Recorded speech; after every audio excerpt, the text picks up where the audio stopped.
Vă salut!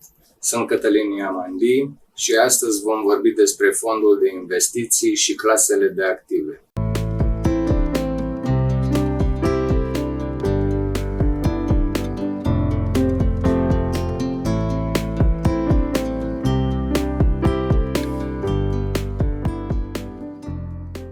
Conform lui Kiyosaki, activele sunt cele care îți bagă bani în buzunar, iar pasivele sunt cele care îți scot bani din buzunar.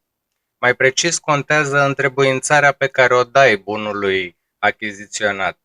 Dacă este o casă și o închiriezi, atunci este considerat activ. Dacă stai în ea, este pasiv. O mașină, dacă faci taximetrie, este activ. Îți aduce bani. Dacă o folosești doar pentru tine, este pasiv și îți scoate bani din buzunar. Dacă ai achiziționat ultimul model de telefon ca să te poți juca, este pasiv.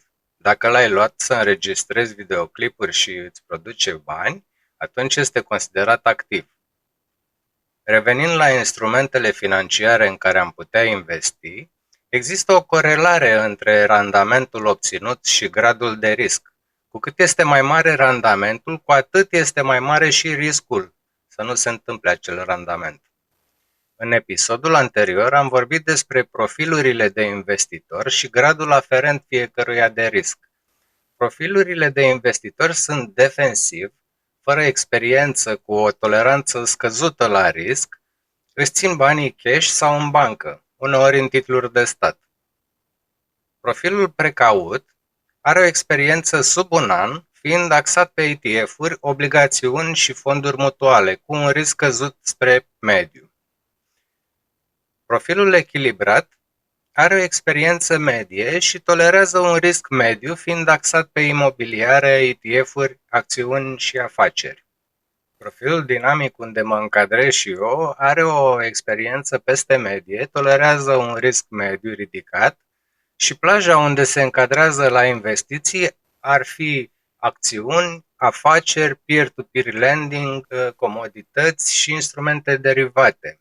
Profilul strategic are cea mai mare experiență, peste 5 ani, tolerează un risc ridicat spre extrem și e axat mai mult pe investiții speculative în cripto, schimburi valutare forex și derivate. Aceștia pot avea și portofolii de acțiuni și titluri de stat, dar înțeleg și instrumente mai complexe, cum ar fi opțiuni pe stocuri, care pot ajuta în anumite situații.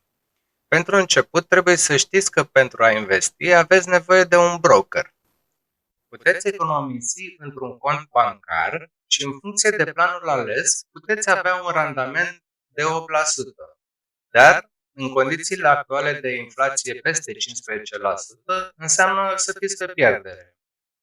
Tot la bancă puteți investi în fonduri mutuale pe obligațiuni, titluri de stat și acțiuni. Aceste fonduri mutuale sunt aproape la fel de sigure ca un depozit bancar, dar nimic nu este 100% sigur. ETF-urile sunt tot ca niște fonduri mutuale, se cheamă Exchange Traded Fund și sunt o colecție de active adunate într-un coș.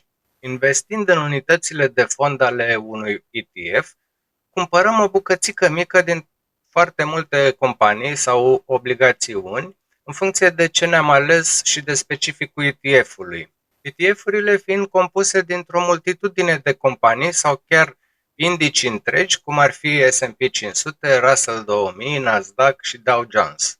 Principalii indici având ETF-uri aferente. Conținând bucățele mici de multe companii, aveam ceea ce se cheamă diversificare, un concept foarte important în investiții care face să nu fim afectați prea tare dacă o anumită companie dă faliment sau îi merge prost.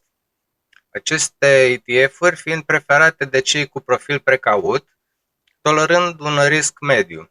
Imobiliarele aparțin profilului echilibrat și sunt printre preferatele noastre ale românilor. Printre puținele lucruri de valoare pe care puteam să le deținem în comunism, fiind imobilul în care locuim. Imobiliarele au un randament mediu între 7 și 9% anual și un risc mediu la închiriere. Acțiunile la firme individuale prezintă un grad ceva mai ridicat de risc și nu sunt potrivite unui investitor începător. A alege în cunoștință de cauză o companie presupune să studiem raportările trimestriale ale companiei și să cunoaștem foarte multe detalii despre firmă pentru a evalua și a stabili care este prețul corect pe care suntem dispuși să-l plătim pe acțiune și când avem un profit considerabil încât să merită vânzarea activului. Așa cum am zis, pentru achiziționarea de acțiuni este nevoie să avem deschis un cont la un broker care este un intermediar între noi și piață. Acțiunile pot fi la firme internaționale sau locale în România, dacă sunt listate la Bursa de Valori București. Despre broker voi face un episod separat.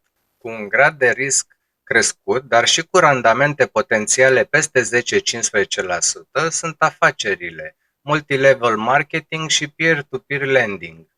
Nu o să detaliez prea mult acum, dar în principiu aceste active necesită ca investitorul să aibă un nivel de cunoștințe specifice unui domeniu și un grad de antreprenoriat. Profilul de risc dinamic poate tolera și active cu o volatilitate mai mare, cum sunt mărfurile, metalele și derivatele, ca și bunuri de colecție sau schimburi valutare Forex, care deja sunt încadrate mai mult la speculă decât la investiție, scopul fiind de valorificare cu un profit într-un anumit interval de timp. Profilul strategic agresiv este focusat pe profituri mari, randamente de 2x, 5x, 100x, cu un risc imens, dar dacă este cunoscut și asumat, persoane cu experiență în domeniul tradingului pot face profituri frumoase.